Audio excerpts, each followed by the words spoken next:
Look at the coordinates of your memory. 1970s America, a strategic cluster of suburban units designed for the efficient reproduction of the middle class. Discard the nostalgia. Ignore the warmth of the sunset. Focus on the clinical architecture of the stability you once called home. The harvest gold appliances in the kitchen and the wall-to-wall shag carpeting were not aesthetic choices. They were the physical markers of a successful asset conversion. Your childhood residence was not a sanctuary.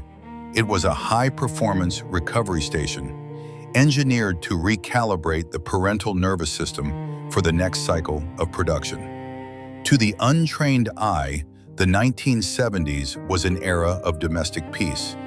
To the auditor, it was a period of systemic predation. While you perceived security, your parents were executing a high-interest biological loan.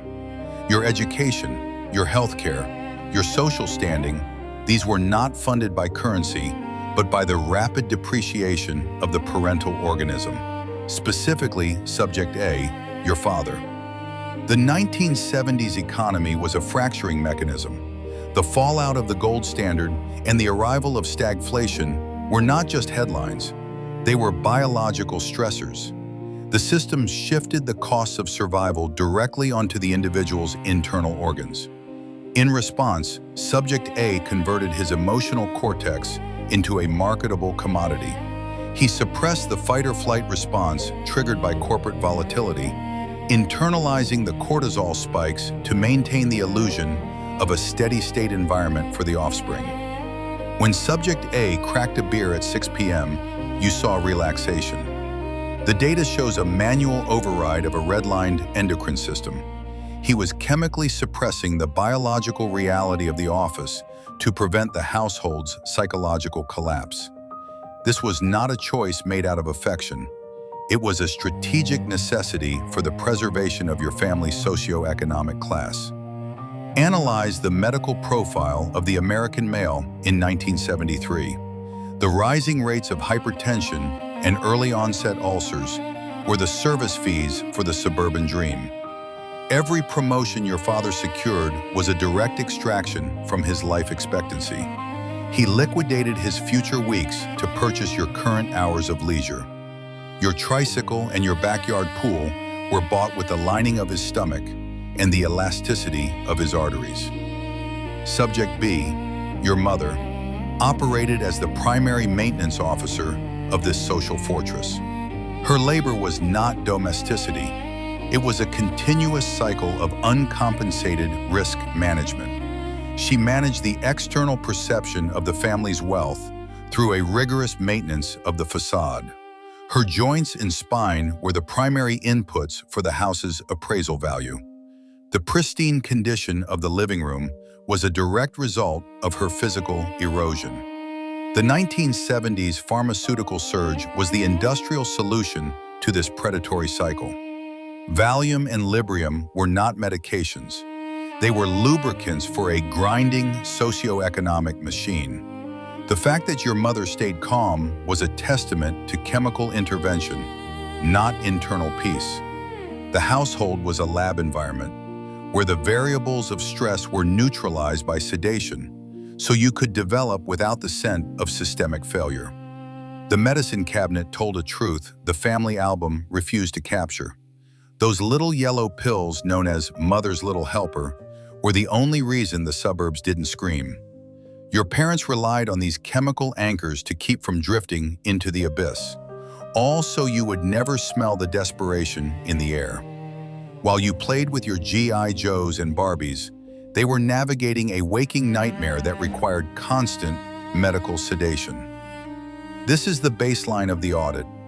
Your childhood was a simulation of prosperity built on the biological wreckage of the generation that preceded you. Every toy, every vacation, every balanced meal was a withdrawal from their physical capital. They were not raising you. They were funding your existence through the slow-motion sale of their own organs' insanity. The autopsy of your life begins here. 150 the wood-paneled walls and the flickering glow of the television. We are not here to mourn the past. We are here to calculate the cost of your comfort and identify the precise moment your parents' lives were traded for your status. In those years, America was a country holding its breath. The ghost of Vietnam was still haunting the hallways of every office building. The economy was beginning to fracture in ways the nightly news couldn't quite explain. Yet, that turbulence never reached your bedroom, because your parents were absorbing the shockwaves with their own nervous systems. Look at the photographs of them from the early 70s. The strong jaw, the eyes full of the post-war promise. Now look at the man Subject A became just 10 years later. The premature graying, the permanent furrow between his brows, the way his gaze seemed to be constantly searching for an exit. You were told this was just the natural toll of time. As your auditor, I tell you it was liquidation. The corporation bought his focus. The social contract leased his patience. And the family unit foreclosed on his rest. He was forced to currency exchange his neurotransmitters, turning his dopamine and serotonin into your private school tuition, your summer camps, your orthopedic mattress. Prepare for the next phase of the audit. The anesthesia is wearing off. We are moving from the living room to the cellular level. The ledger must be balanced, and the crime scene of 1970s labor is about to be revealed. Beyond the picket fences and into the marrow of the bone, your comfort began at the exact moment their exploitation was finalized. Welcome to the audit of your existence. The anesthesia of the suburban living room has served its purpose. Now, we move the specimen to the table. Discard the harvest gold wallpaper and look at the cellular reality of 1970. We are entering the marrow of the bone and the synapses of the brain, where the true cost of your American life was extracted. Analyze Subject A, your father, specifically those who returned from the humid density of Southeast Asia in the late 60s and early 70s. The military-industrial complex did not just use his time. It reconfigured his neurobiology. In the jungles of Vietnam, his amygdala was pushed into a state of permanent hypervigilance, a survival mechanism that never received a deactivate command. When he returned to the civilian workforce in the 1970s, he was a man living in a high-voltage cage. To maintain the stability of your household, he was forced to perform a daily act of neurological suppression. He carried the ghost of the jungle into the gray corridors of the American corporate office. Every sudden noise, every sharp tone from a superior triggered a massive surge of adrenaline. Yet, the social contract required him to remain motionless, silent, efficient. This is the hidden data of the 1970s labor market. The silent generation was not silent by choice. They were silent because their energy was entirely consumed by the internal containment of trauma. Subject A was burning his own nervous system at twice the normal rate, just to sit at a desk and calculate the logistics of your suburban comfort. His silence was not peace. It was the sound of a red-lined engine failing to shut down. Observe the industrial landscape of that decade. The Great American Factory was a machine of biological predation. Before the arrival of modern safety regulations, your parents' bodies were treated as consumable inputs. If your father worked in the manufacturing sector, his ears were assaulted by decibel levels that caused permanent attrition of the hair cells in the cochlea. He traded his hearing so you could listen to the latest records in your bedroom. The air he breathed was thick with the particulate matter of post-war expansion, asbestos, lead-based pigments, chemical solvents with no labels. These substances were not just environment factors, they were invaders that integrated into his tissue. While he was building the physical infrastructure of your middle-class status, his lungs and liver were becoming a repository for industrial waste. The clean air of your backyard was paid for by the toxic filtration performed by his own internal organs. We must also audit Subject B, your mother. Her biological extraction was more subtle, but no less rigorous.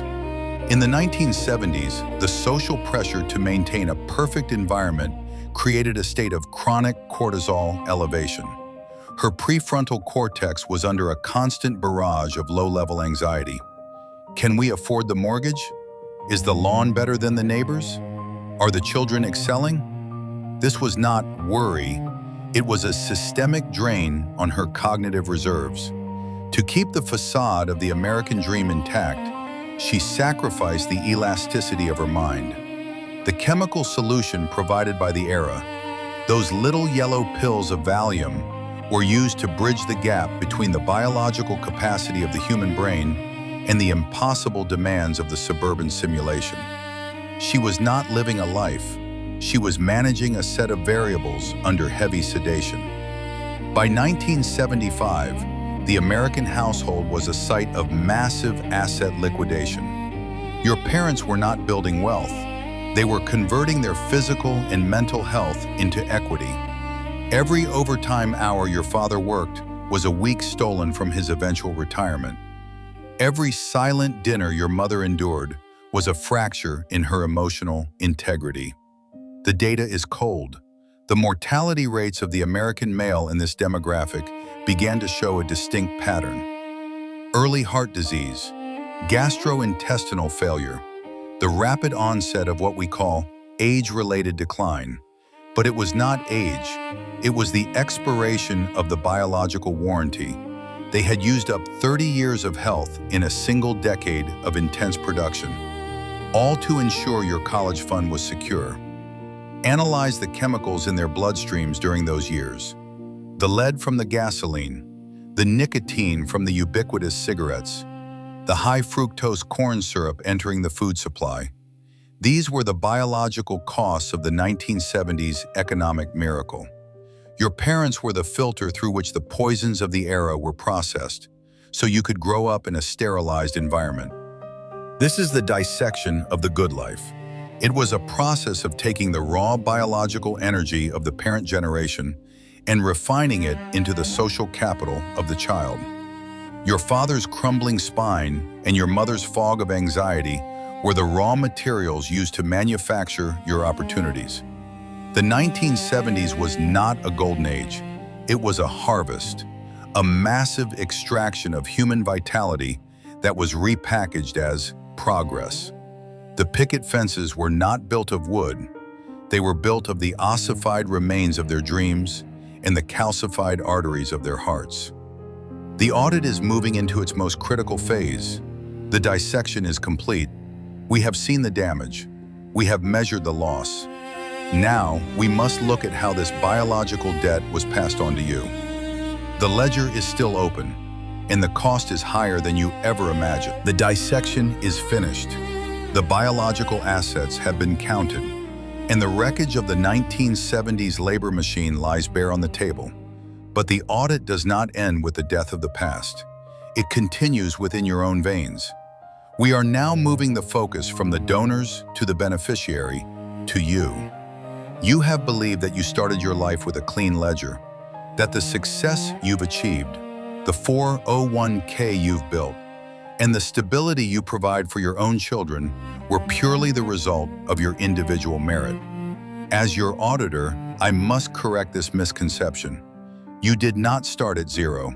You started with a massive injection of liquid biological capital, stolen from the donors we just autopsied. But look closer at the nature of your inheritance. Wealth is not the only thing that travels through the bloodline. Analyze your own nervous system. Do you recognize that familiar, low-level hum of anxiety that never quite leaves you? That compulsive need to optimize every hour of your existence? That phantom guilt that surfaces whenever you attempt to rest? This is not your personality. It is a biological residue. Epigenetics reveals a cold truth that the American dream tried to suppress. The massive cortisol spikes your father swallowed in 1974, the chemical sedation your mother used to survive 1978. These were not isolated events. They were instructions, 150 to your developing DNA. The trauma of their extraction was encoded into the very switches of your genes. You are living in a body that was programmed for a war your parents thought they were winning for you. You have inherited a nervous system calibrated for a world of scarcity and predation, even while you sit in a world of abundance.